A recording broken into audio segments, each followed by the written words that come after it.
Welcome to the Blogger Genius Podcast, brought to you by MiloTree. Here's your host, Jillian Leslie. Hello, my friends. Welcome back to the show. This is your host, Jillian Leslie. I am a serial entrepreneur. I've grown 2 successful businesses with my husband, Catch My Party, and the MiloTree app, and these are both still going strong. I'm also a business coach, and as I like to call myself, a business translator. So what I do is I take what is working in online business today, how people are growing their businesses and making money. I break it down so you can use these strategies in your own business and hopefully grow your income too.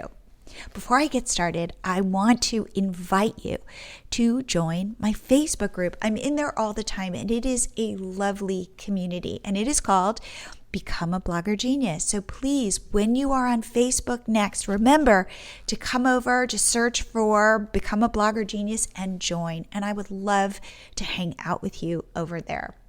Today, I have email marketing expert Liz Wilcox on the show. Liz is really playful and fun, as you will see. In fact, she loves InSync almost as much as she loves email marketing. She's sharing strategies on how to grow your list, how to talk to your list, and how to sell to your list. Yes, the money is in your email list. So without further delay, here is my interview with Liz Wilcox. Liz, welcome to the show. Thank you so much, Jillian, and thank you, blogger geniuses out there listening. I'm super excited to talk about this today. Yes, well, we're going to talk all things email marketing. So my first question is, can you share your entrepreneurial journey, how you got interested in email marketing, and where you are today? Sure. So I'm really excited to be on this show in particular because I consider myself a blogger genius. Do people come on and say that? Probably not. But you're the first one. Welcome to the show, folks. Buckle up. Jillian just spit off her coffee. You can't see it, but she did it.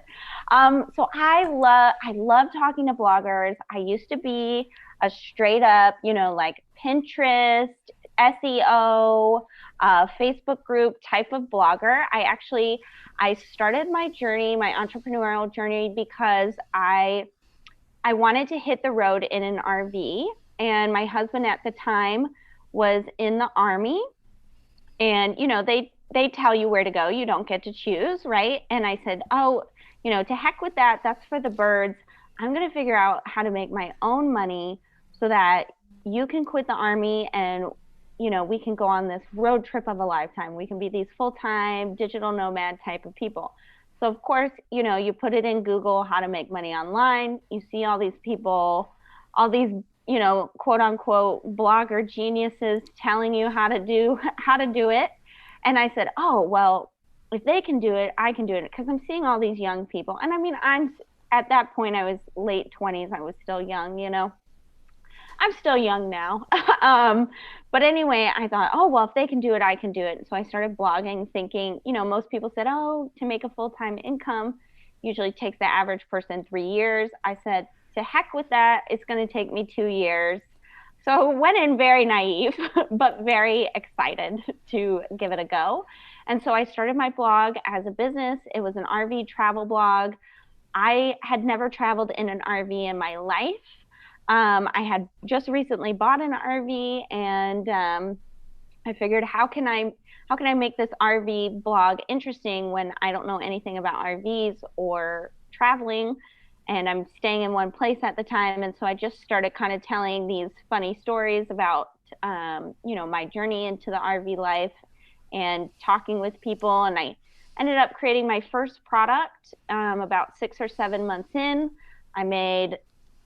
For me, I might as well have made $1 million. I made about $7,000 in the first few months. And it was a book about crappy RV stories. So I know you guys listening like strategies, but a little inspiration for you. Like, I literally wrote a book about poop and made thousands of dollars. So whatever your idea is way better than that. And so I believe in you. and your ability to make money from your blog. And then how did this lead you into email marketing?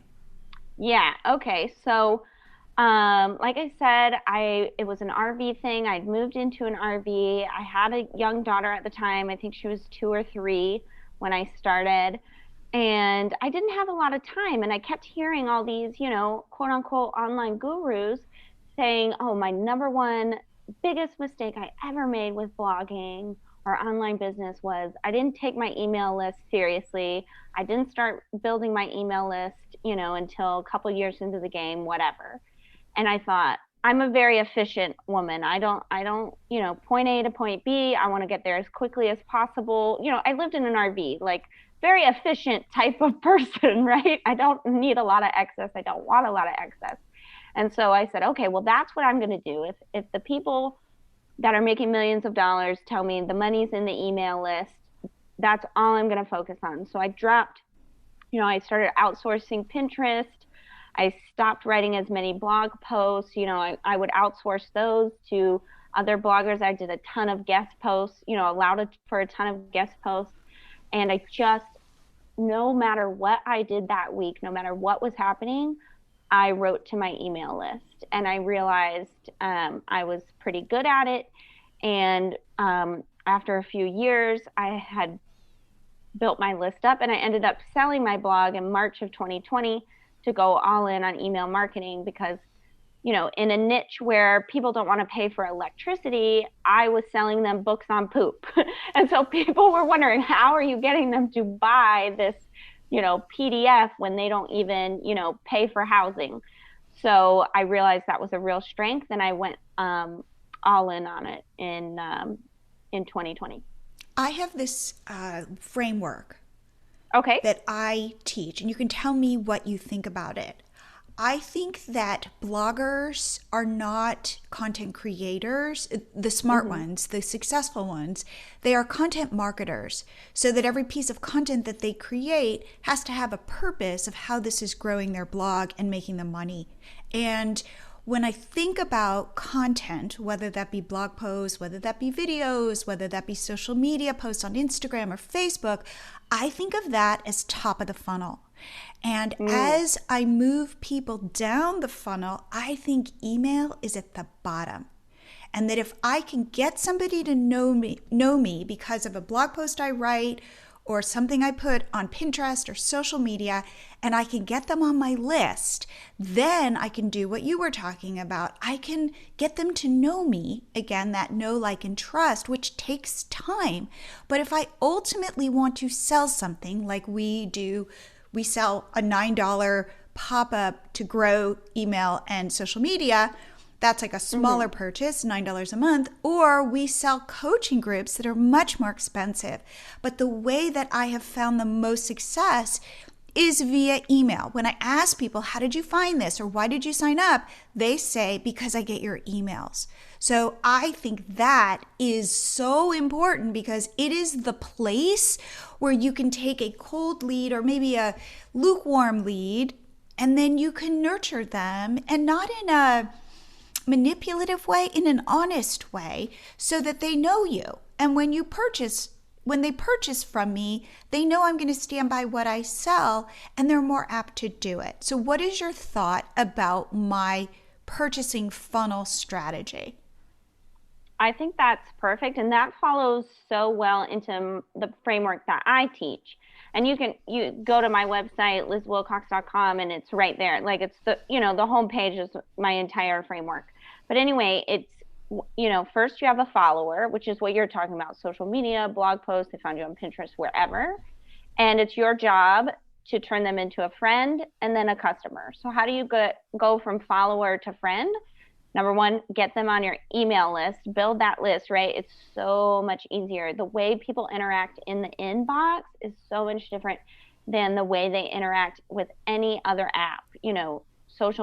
It doesn't matter what kind of social media, the way people are acting in their Outlook, Gmail, Yahoo, whatever they're still using, right?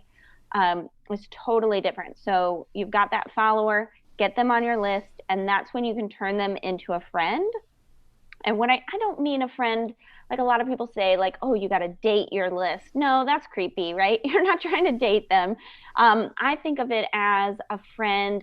Like, say you went to high school with Michelle, and you lost contact. You were, you knew each other pretty well in high school. And so you find her, you see her in the grocery store, you both go to grab the same bunch of bananas. Oh my gosh, Michelle, I can't believe that's you. How you doing? Whatever. And you both found out that, you have this, this is kind of abstract, but I'm a huge NSYNC fan, the boy band from the 90s. And so you both find out you have just like re-sparked that love of NSYNC. And so, hey, let me get your email. I follow a lot about NSYNC, and can I update you? I want to send some more stuff about NSYNC. And so she gives you your email, and now you're going to talk about all things NSYNC with her via email.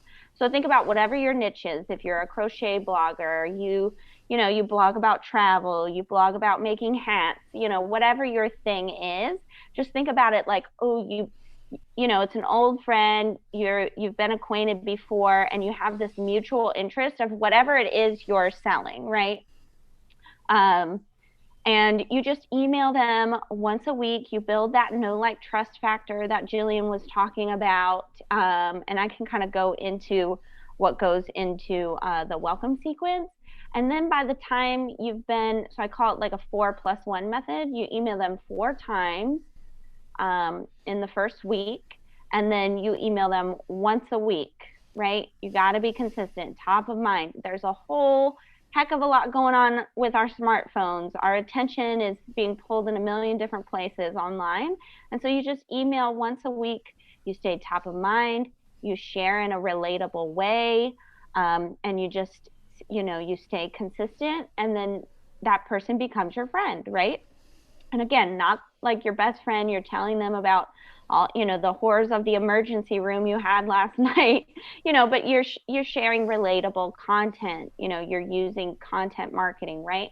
And then, and this is the way that I've always done it. I've sold over a dozen digital products in 4 years.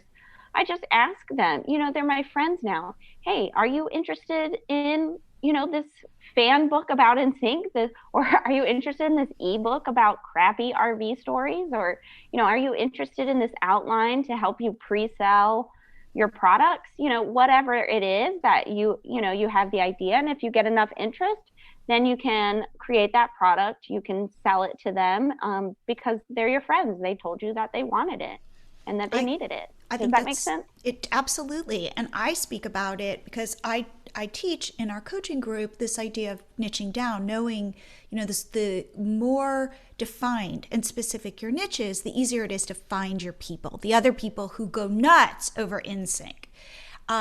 And right, that's very niche, yes. Right? No, but it wouldn't even be like, it would be, what's the guy, the like not Justin Timberlake, but one of the other, like if you loved Joey Fatone, Lance Bass. You can't see it, but I'm pulling up a snow globe of Joey Fatone right now. Exactly. So like you not only love NSYNC, but you love Joey Fatone, and you want to connect with all the people who think he was like people underrated him, that he was really the star, all of that. And if you can find that, and then if you have let's say like your cousin's aunt's brother manages him, so you have like some insight into him, an inside connection, and then you could be my Joey Fatone best friend. That's what I think. Right. Like, you're not my best. Yeah. Again, you're right about like, I don't need to hear about your kids' allergies, but I want to know that you've got some insight information that I will find so interesting, and that you can educate me about it. So I always say you're somebody's girlfriend, and you're kind of taking them by the hand and leading them on a journey so that they can learn more about Joey Fatone and like what his weight is like right now, or what his, like what he looks like now, and like, is he married? Is he divorced? Like, you would have that insight. And that's the kind of thing where I feel like you're somebody's friend, but you're just like you have a little bit more insight, a little bit more information. And by imparting that to your people, they love you for it. Yes, 100%. 100%. I'm glad we stuck with the NSYNC analogy. It brings my heart so much joy. I love that. So let's talk about getting people on your list. What are your best strategies for doing that? Sure. So the way that I like to build my list is just networking. So I find a lot of people, well, not a lot, but I'll get into Facebook groups or Instagram, whatever social media you're using right now, and try to find people within your niche that are doing something similar, right? Like if I'm talking about Joey Fatone, they're talking about Lance Bass, right? Something similar. Or, if I'm talking about NSYNC, they're talking New Kids on the Block, whatever it is, right? I love this analogy. My heart feels so good. I'm going to keep going with it. And, just start networking with them. And as you build the relationship, I do a lot of link swapping. So you share my freebie, I'm going to share yours in my newsletter, on social media, whatever you decide. And I find that's the best way to not only build your list, but to build credibility on social media. If they see, if someone follows, Stacy and then they see, my face pop up and, I'm sharing something similar, I've all of a sudden got Stacy's credibility, because she shared my stuff. And it's a really great way to link build. I actually built a whole business with 3 other bloggers that were in the same niche as me, and was able to build up my audience, build my list just by doing these link shares. And I see a lot of people, they'll do like Instagram pods and like for like type of things. But if, like Jillian suggests, like the content marketing, all of that is to get them down at the bottom, like into the list, then you want to offer to share their freebies as long as they're good, right? So that in return, they're going to share whatever your lead magnet is as well. And it's going to be great leads for you because it's someone within your niche. And again, like I believe in collaboration over competition. The more, what is it? Rising tides floats all ships, or whatever it is. Lifts all boats. Yeah. Yeah. Lifts all ships. And, especially if you can find someone at whatever your level at, maybe a little below or a little above, linking arms, so to speak, and, helping each other out is only going to make you much bigger. When I first started my RV blog, I linked up with 3 other RV bloggers and we put on a virtual summit. And this was many years, like 2016 or 2017, before virtual summits were really a thing. And we made ourselves look so huge. It, not only did we make money, but all of a sudden we were getting sponsorships as a team, individually, and, we were able to build our email list because everyone was like, oh, wow, who are these people, right? Like, how did they do that or whatever? So if you can find, a group of friends that are just as, in love with your niche as you are, they're putting out good stuff, and you can share, each other's lead magnets, blog posts, whatever makes sense for you. I think that's been my number one strategy ever. I do that all the time. And then also right now I'm really into list building with virtual summits.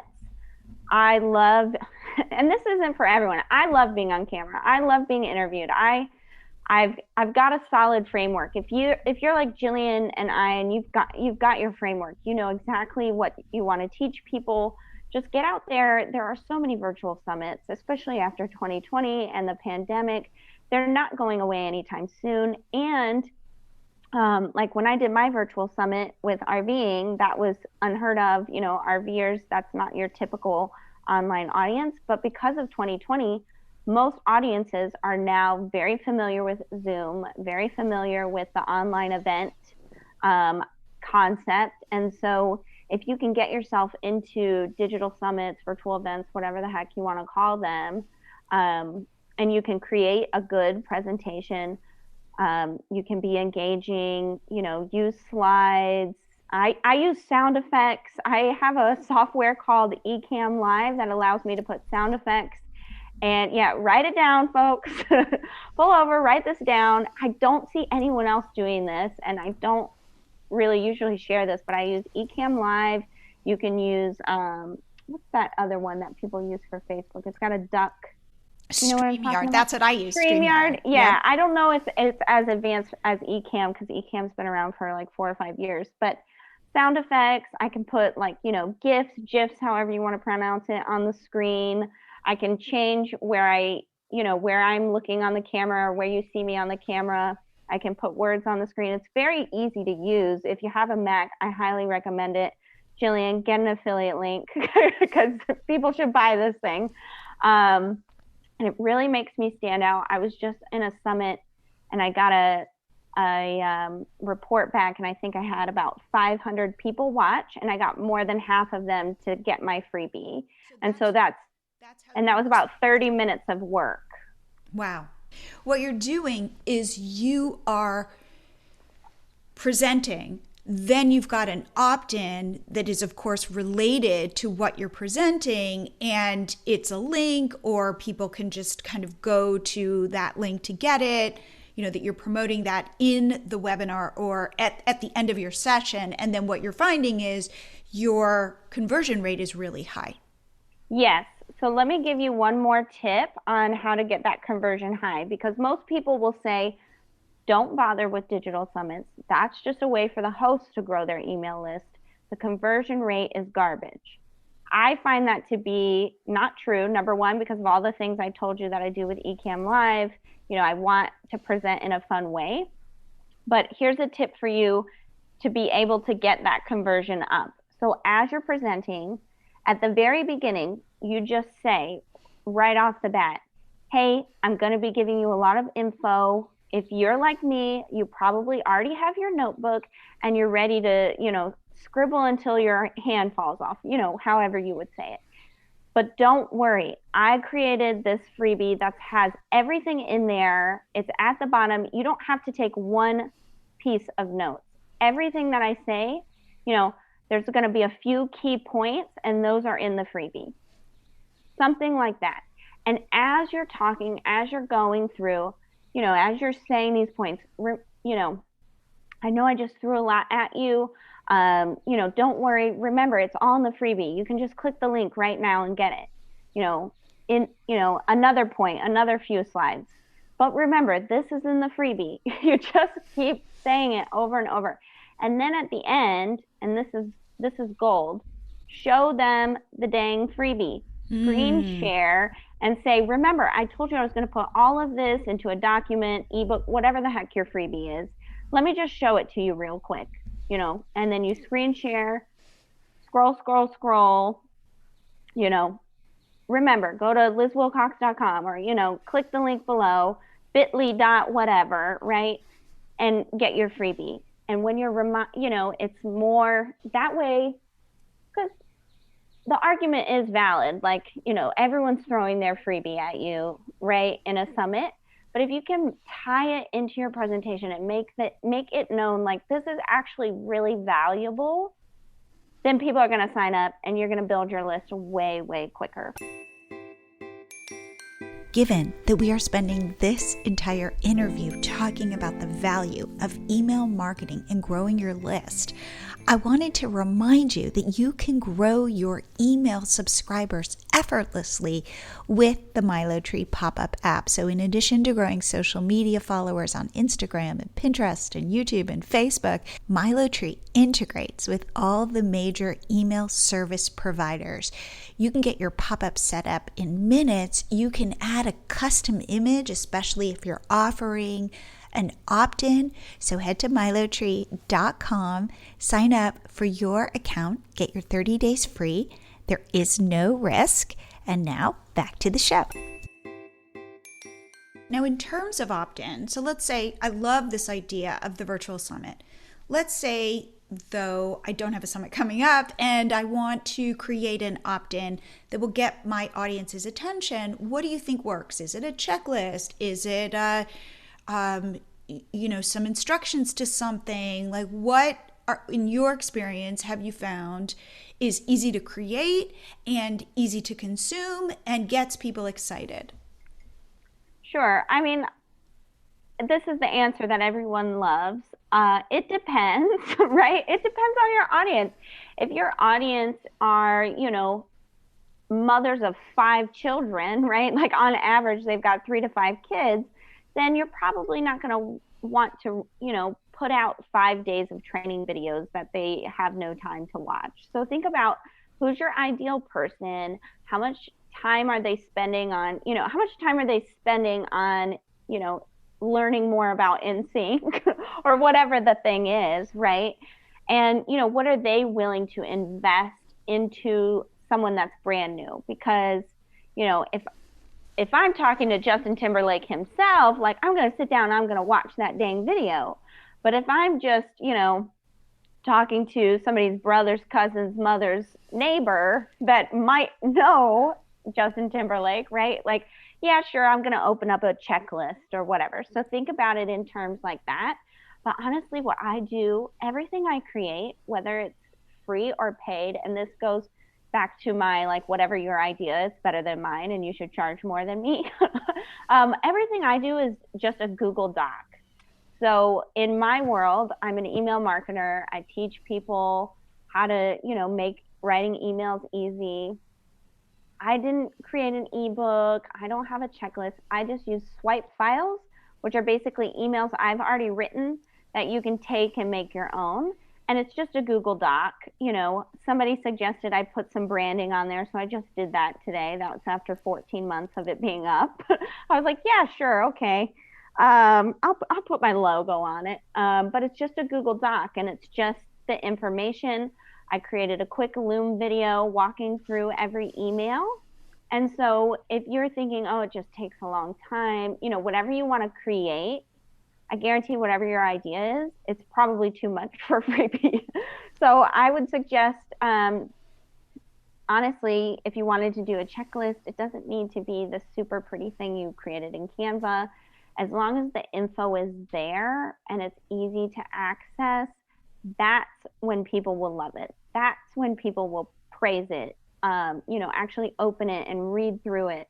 If they've got to click 3 times to download it, it's not going to do well, right? But if you just put it in, hey, this is just a Google Doc and you're going to be able to, and I've got a video walkthrough of what the heck I'm saying, like, oh, okay, I can take 3 minutes to watch that video or whatever.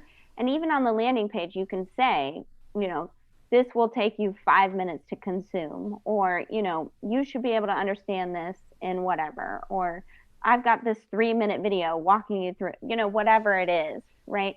And I think that increases your chances of getting it signed up for and getting it consumed, right? Because, how many freebies have you signed up for this week that you haven't opened yet?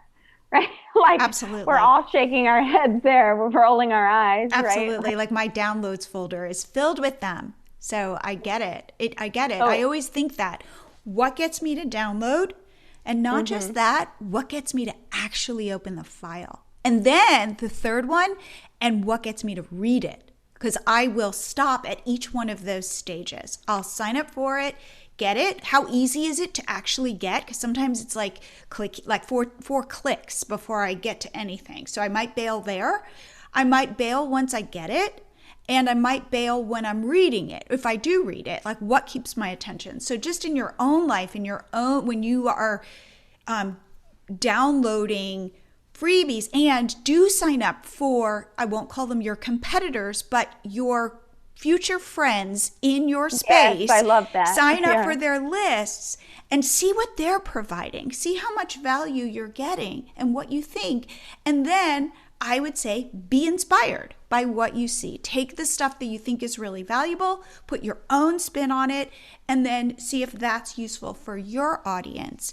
Now, could we talk about then, you touched on a welcome series and you said send 4 emails in the first week and then 1 email every week. And so what goes into those I have two questions. What goes into those 4 emails where somebody's going like, oh, right, I sent it for her. Oh, here's who she is.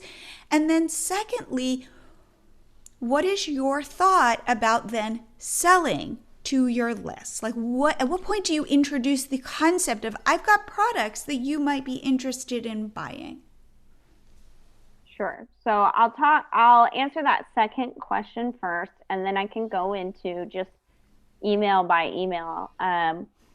So first of all, if someone finds you, they're opting into your thing, wherever they found you, Pinterest, Google, Facebook group, wherever, they are actively searching for that solution, right? They are actively searching for other NSYNC fans or, they are actively searching on, how to use Pinterest, whatever your thing is, right? So I'm in the camp that you should just try to sell them something right away. They are clearly excited about it. And so I really advocate for having a tripwire. Like, full disclosure, I've got a freebie. If you sign up for it, it's not going to take you to the thank you page. It's going to take you to a sales page, and I'm going to pitch you a $22 product. No shame. You are actively searching for email solutions. I have them. I want you to buy them because, I believe in my products, even though they're Google Docs. They're good stuff, and they will change your life.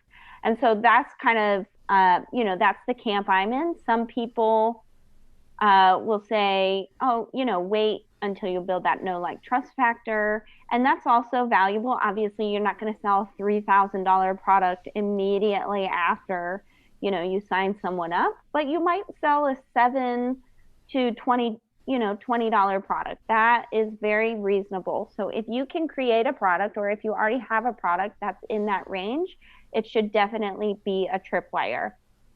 Also, if you already have that product, you should definitely put it in your first few emails. Like, hey, don't forget, I've got 20-minute newsletters. It's going to help you write a newsletter in 20 minutes.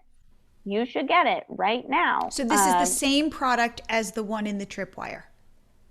Or is this a different product that you start selling? I would put it, if you've got many different products, vary it. If that one's not working, plug in another one.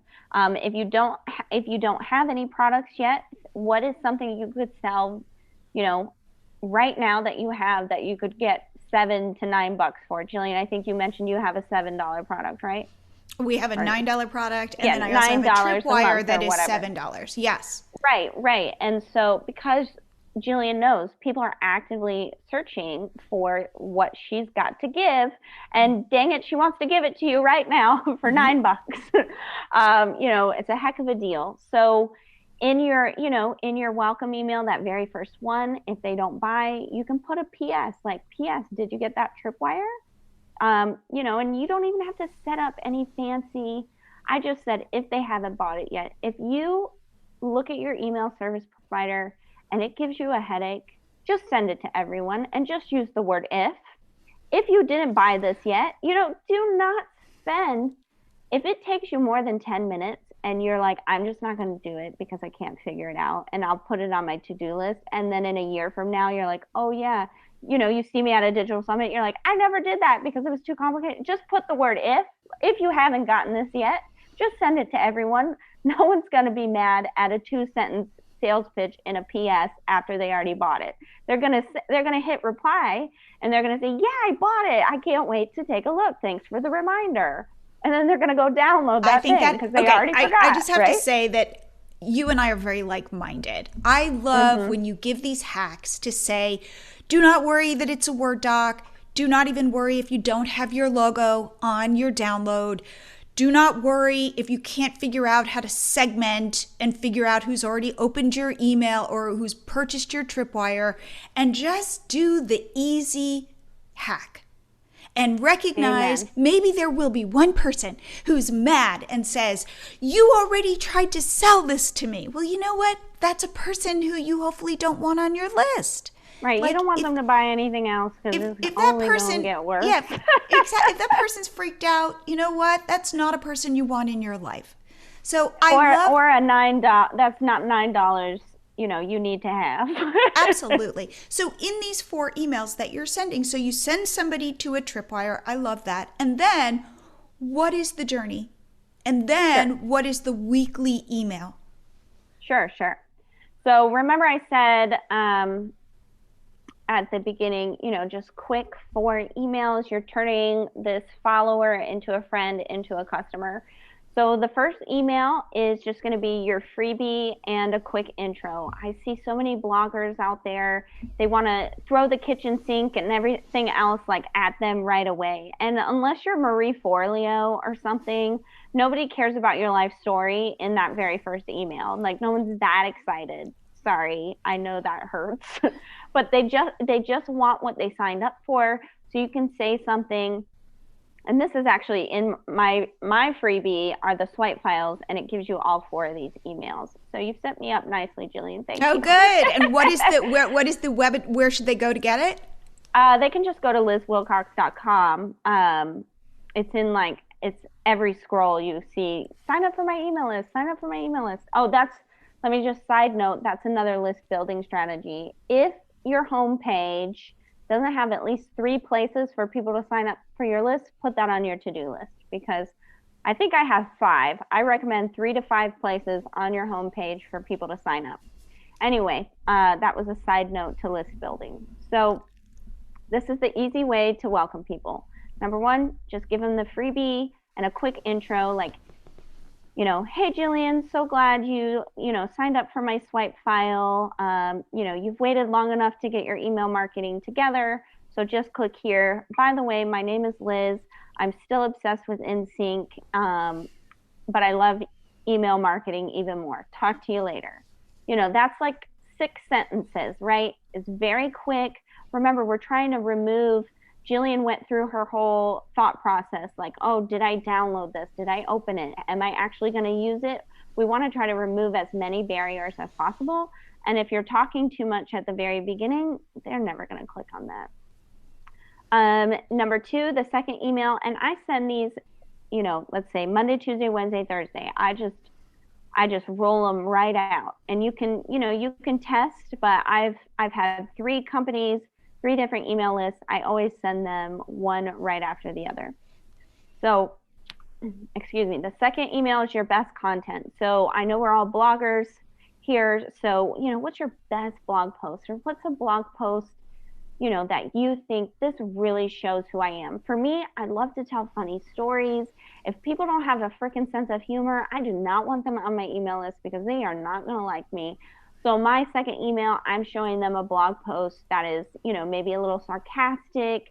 I think with my RV blog, the second email was something about like what your RV says about you. And it was all very sarcastic. If you have this expensive RV, you must be a yuppie who only, camps at parks with pools and fitness center. It's like very sarcastic. But right off the bat, if you don't like that, you need to get off my list right now, because this is only more of what's going to come. So think about that when you're picking out your best content. You can either put a link to the blog post, you can put some of the blog post in there, you can write a whole new email, maybe that's not on your blog, whatever you think is some really good content that's going to help them, maybe entertain them a little bit, get to know you without telling your whole life story type of thing. And then the third email, and this is something I don't see people doing, and this has literally changed my life when I started doing this. So the third email is what I call newsletter expectations. And I should just give you this, Jillian. I don't actually have this anywhere. But I'm going to add this slide to the Google Doc, actually. That'll make it super easy, because I don't have this anywhere, and I just realized that's a disservice. I'm going to add that. Anyway, so number 3 is the newsletter expectations. And that is just where you're telling people what they can expect from the newsletter. Like, hey, I'm Jillian. I write emails on this day. I have products about this, and I like to, talk about, my dog, or, whatever your little quirk is, if that makes sense.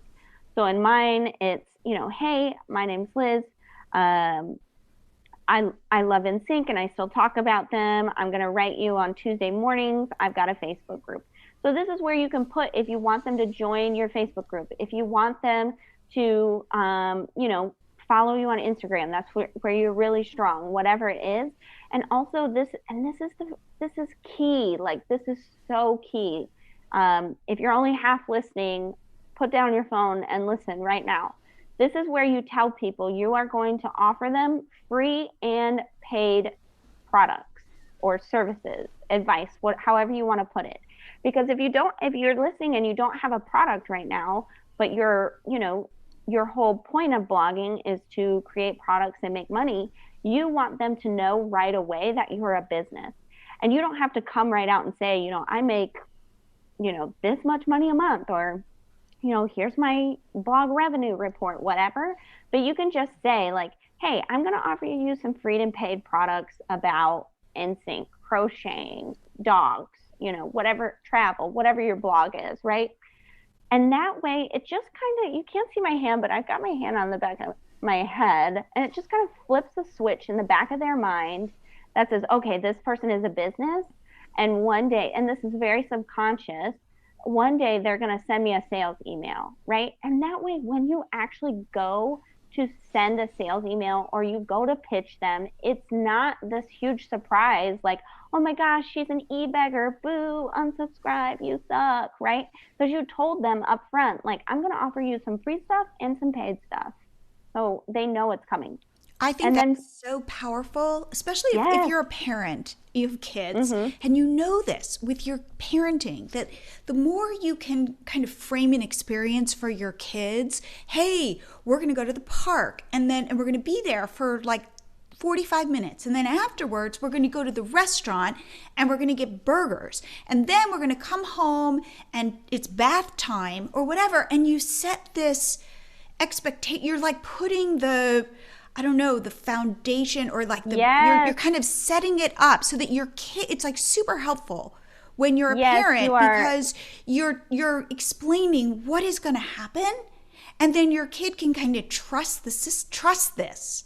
Okay, I know. Then I'm going to get a burger, and then I'm going to get a bath. And so they're not upset when it's like, why aren't we going to the park? Oh, yes. I told you we were going to Old Navy first. Jillian, you can't see me because you're listening, but I'm applauding Jillian right now. Like, that's such a perfect example. Yes, you want to just set the precedent, right? You want to, like, this is what's going to happen. I love that parenting example. That is choice. That is so legit.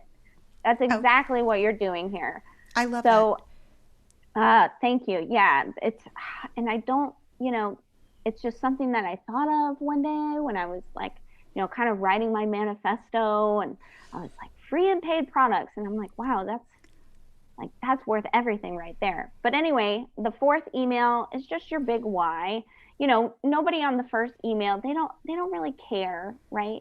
But by the fourth email, hopefully you've shared a little bit of your personality, you've shared what's coming next. And now this is, obviously you don't want to write 1,000-word, newsletter, but this is where you share, like, this is where I would share, hey, I started my blog because I wanted to hit the road with my family. And then, I became empowered to make my own money. And, I got so mad when I saw people taking 6 months to create a course that they spent $5,000 on and they made exactly zero from it. And so that's why I sold my other blog and I went full time into email marketing, because I don't want to see another blogger go hungry, or, whatever your big why is. This is where you can put it. And, if you have a Facebook group and you're really trying to push that, or if you have a product, that $9 thing, this is where you can put that at the end. By the way, get my templates, get my whatever your product is, or by the way, don't forget to join my Facebook group, or don't forget to add me on Instagram, whatever, that thing is, that can be your call to action. Can I share one of my pet peeves for email? Please. Actually, yes. I have two. Oh, let's talk. Ready? The first one is this. I say never apologize in your email if you have not sent an email. How many times do I get an email I signed up for somebody's list, And preach. I've got my hands up. I'm in preacher mode. 2 months later, a random email shows up and the person says, "Oh my God, I am so sorry. You have not heard from me for 2 months." Now, first of all, I don't even know who this person is. Secondly, if you start with an apology, I already feel bad. You're not that responsible because you haven't been emailing me, but the truth is I would never have noticed that.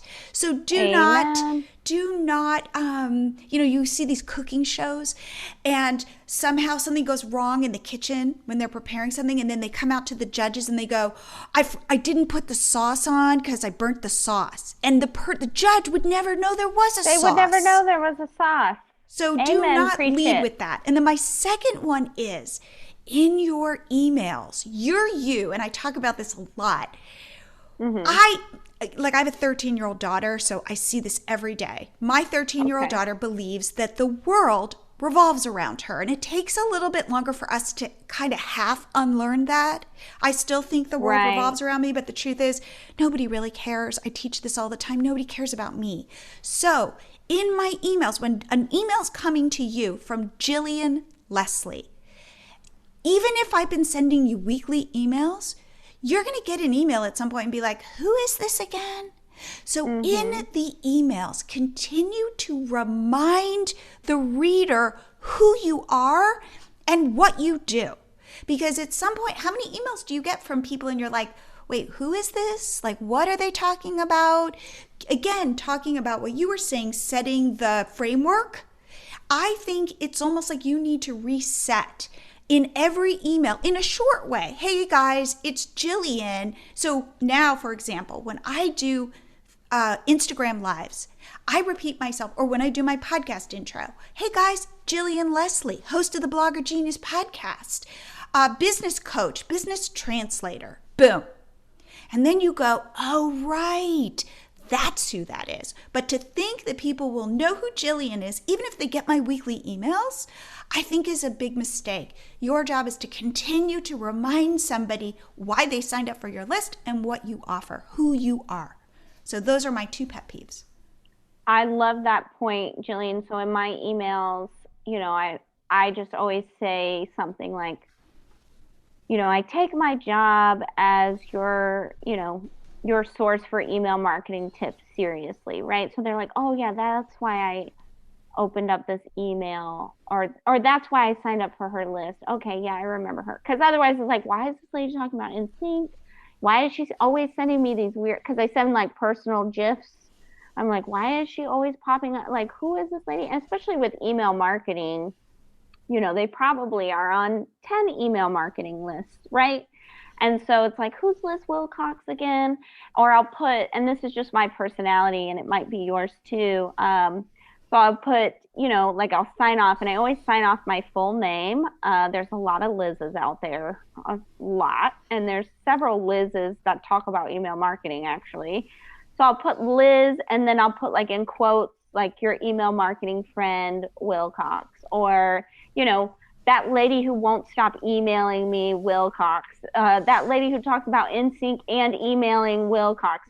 So that, number one, they know I'm like the email lady. And number 2, I've got a little bit of a distinction, like, oh yeah, she likes InSync, or, oh yeah, she's always doing these silly PSs, or, just because that's my personality. And that's not everyone's. Not everyone is, as loud as me, so to speak. But whatever is in your personality, to just gently remind them, I'm in your inbox because, back at the beginning, we met at the grocery store and we were talking about InSync, or, Absolutely. Just that general reminder. I love that, Jillian. And I love the way you think about it as branding. That is branding. You're going to do that cute sign off. 100%.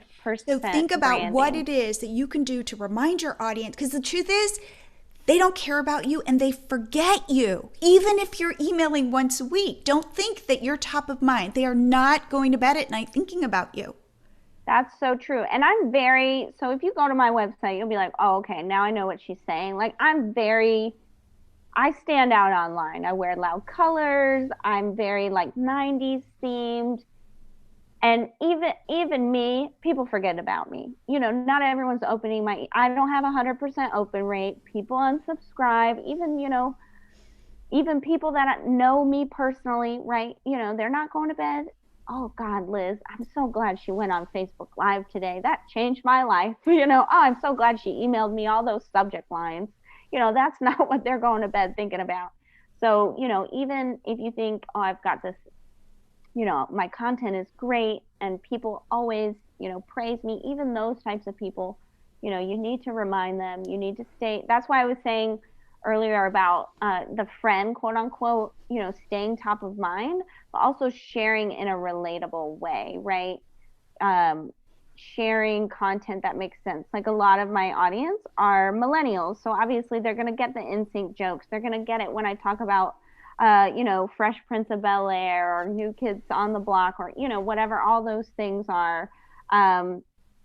And so that's in a relatable way as well. And that's, we could go talk about branding all day. So let's talk then, because we're kind of coming to the end. So let's talk about headlines and how to get people's attention, because there could be a fantastic email behind that headline.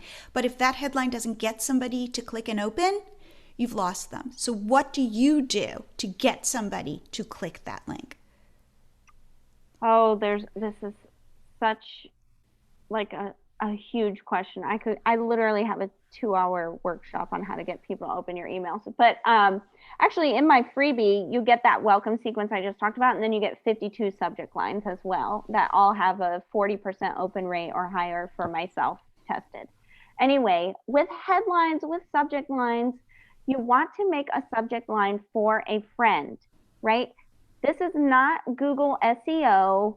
This is not, top 5 ways to, get InSync to notice you, or, whatever your thing is, top 5 ways to make your crocheting easier. That's what you write for Google. That's what people are typing in Google. Like I said earlier, the way people interact in their inbox, when they open up their Gmail, their Outlook, whatever app they're using for their inbox, they just interact differently. It's just this psychology thing. And so you're talking to a friend, so you want the headline to be like a friend. Like if I was just emailing Jillian, to thank her for being on the podcast, my subject line would be a quick thank you or a quick follow-up or something like that. What's your address might be a subject line if I was going to send her a gift, as a thank you, something like that. And so the way that you would write a friend or a fellow colleague, something, however your relationship is with your subscriber, that's how you're going to write the subject. So let's talk about, actually, let me pull up. So I've got 2 examples here. So it's like 3 ways to overcome naysayers in your life. That's something you would type into Google. That's going to have a low open rate. If you switch that to something like, I can't believe my mom said this to me. Holy crap, she said what? I'm clicking on that, right? Like it's kind of like a clickbait thing, but in the inbox, our inboxes are so inundated. You've got to really, stand out. And so anytime you can use, I'm trying to think of words like this, if you can use the word this in your subject line, and now don't use this every time because then it becomes normal and it won't stand out. But, I can't believe my mom said this to me. Said what? I need to click it.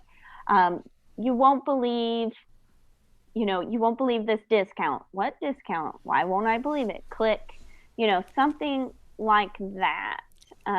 Isn't it this idea that we need closure? And as soon as you leave the question in my mind, a good point. I have to click because I have to get closure. It's part of our wiring as humans. It is why clickbait works. So I always use this example, which is like, what are the best haircuts for 2021, hairstyles for 2021? And like, I've had the same hairstyle for like the last 15 years. I'm not changing it. But you better believe I will click on that because darn it, I need to know. What are they? I need to know. Is Rachel's friend's hair coming back? Like, what? I literally was just thinking, what's Jennifer Aniston doing nowadays? Totally. But it's that idea. Hilarious. Like, you can ask me like the thing that I honestly don't even really care. But if you put it as a question where there is an answer, Or kind of like, I love these ones. Like, look at my garage. You want to see what it looks like now that I've cleaned it up? Okay, yes, What? I do. I totally do. Yeah. It looks like a mess right now. How could that ever be cleaned up? So that's such a good point. Anytime you can leave that question, like the one about, you're not going to believe what my mom said this. It's like, whose mom doesn't say those things? Maybe my mom said that thing. So I love that idea. So I love the idea that it is writing for your girlfriend or boyfriend or whomever, but it isn't this formal thing of like, I'm this, crocheting blogger, and so it needs to be the 5 tips to, that is going to get your yarn automatic untangled. Delete. Okay. Nobody cares about the top 5 things. If they wanted to read about top 5 things, they would just Google it. When they're in their inbox, they're just thinking a different way. It's a much more personal. I mean, email is the original social media. And that's still how our brains think of it. I'm in there because, maybe I signed up for something, right? So I'm looking for that. You're looking for something and you're skimming it, looking for particular things. Maybe, you're looking for Jillian's email because she always gives good advice and tells good stories or whatever. Maybe you're just even looking to delete some things, right? And what's going to stand out to them. And like we touched on with the list building, people signed up for your list. They want to hear from you, right? And so they're looking to their emails because they want to click on something, right? Like when I'm on Facebook, I'm just scrolling. I don't want to click on any ads, right? I just want to see what's up. But when I'm in my inbox, I want to click on something. I want something to be interesting. When I go to my mailbox, I want something to be in there, dang it. Yeah, and I think what you said is interesting. Where do I hear from my friend? Sure, on social media, we text and stuff, but they email me, with the information about whatever. And so it is this place where I am even like seeing my family or my friends or whatever. And so you're right, showing up in that environment, it is more casual. And I think treating it as such is that's like one of my biggest takeaways from this conversation is you are that friend. Right. And people want to click. I know sometimes I'll check my email just to see if there's anything interesting. Like, oh, I wonder if so-and-so emailed me back, or I wonder if Jillian sent out her newsletter this week yet. They're going there to click, or maybe they're just going because they've got it on their phone that it says they have 10 unopened and it's just driving them crazy. They're going to click, right? Just like you're going to Instagram to watch stories. You're going to Facebook to hit the like button. You're going to Gmail to click and open. So write a headline that gets the clicks, baby. I love and that. I've got 52 of them for you. So Liz, you've shared so much, and now I think this will help grow your email list. So how can people learn about you, reach out to you, and sign up for your list? Oh, and wait, I have to just say, always sign up for email marketing experts lists because you get to see what they do. So even if you are stalking Liz to go, well, let's see her strategies, go see her strategies in real life. Like, go sign up for her list. So yes. So yeah, if you sign up for my list, any email I write, I want you to take it, right? I want you to swipe it. I want you to say, oh my gosh, this email is awesome. I have to use it for myself. Like, totally, take my stuff and, use it as you will. So you can just honestly go to lizwilcox.com. Like I said, on your homepage, you need to make it super easy to sign up. So when you go to lizwilcox.com, all this framework stuff we were talking about is going to be there. But right there, it'll say get my swipes or email swipes, something like that. If you don't see it right away, just keep scrolling. I think it's 5 or 6 times on the homepage. But you'll see, just get the email swipes, and that includes all those 4 emails already written. You can take them and make them your own. Obviously, if you're talking about crocheting or Pinterest or something, you have to change the content, but the framework, the outline is totally there for you. And it also includes, 3 newsletters. So newsletter examples. I'm a firm believer. We didn't get time to go into this, but I'm a firm believer that you shouldn't be spending more than 20 minutes on your newsletters. So I give you 3 examples of how to write something really quick. And then again, like I said, you get 52 subject lines that for me personally have gotten me over 40% open rate that you can take and make your own. So just go to lizwilcox.com and click the get the email swipes button and you can sign up right there. Well, Liz, this has been such a pleasure. You are now my email best friend, so thank you for that. And awesome. Thanks for coming on the show. Thank you so much, Jillian, and thanks for listening. I am really excited to see your business grow. I hope you guys enjoyed this episode as much as I did. For me, my biggest takeaway is to add your personality in all aspects of your business, especially in the emails that you send. Risk being a little more raw, but a little more authentic, and see what happens, especially as you market and sell to the people in your audience.